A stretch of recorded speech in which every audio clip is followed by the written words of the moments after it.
The battleground blitz taking place as we receive those fresh economic numbers today. But many American families have yet to feel any relief, and negotiations on a new stimulus package are stalled in Washington.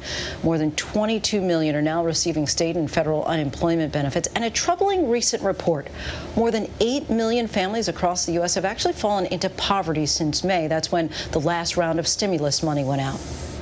And to help us break down the economic growth and unemployment data that came out today, we now bring in ABC's economic and business correspondent, Deirdre Bolton. Thanks so much for joining us, Deirdre. So 33.1% annualized growth was the highest quarterly GDP growth on record, but still more than 750,000 Americans filed new unemployment claims in a week. And we're hearing about massive layoffs, of course, in the restaurant, hospitality, and airline industries, just to name a few. So is the U.S. economy really on the mend?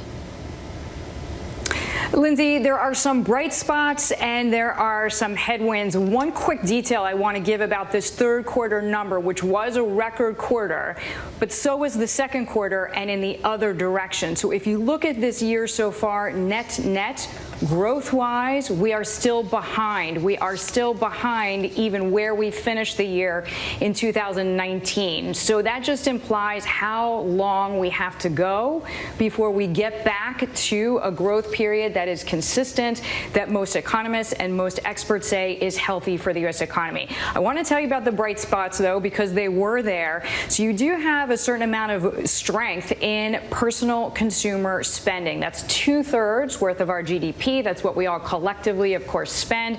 And that was really a bright spot. The other two bright spots: business investment and housing. We have the Fed to thank for that, which has kept rates low. Why do we care about that? It makes all borrowing cheaper.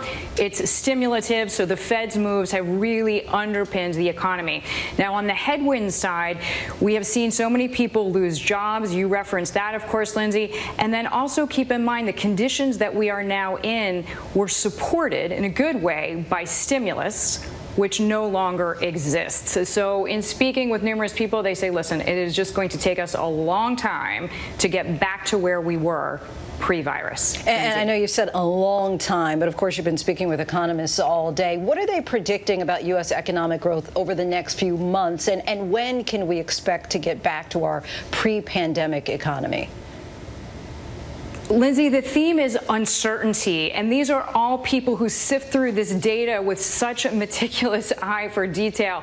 And it's really uncertain because the number of cases of the virus are growing in the U.S. They are certainly growing in Europe, and that really does affect how we all feel about spending. And then, of course, it affects industries. So we can think of travel, leisure, hospitality, all of those industries. The longer they stay on the ropes, just the less certain it is. I did speak with Michelle Meyer, at least one of note, a U.S. head of economics at Bank of America. She said she is forecasting, if things were to stay the same, slow growth for this fourth quarter and then through the first quarter of next year. But I think most people saying, listen, to really clear the decks, you have to wait till the end of 2021, Lindsay. Deirdre Bolton, thanks so much for your help with breaking it down for us.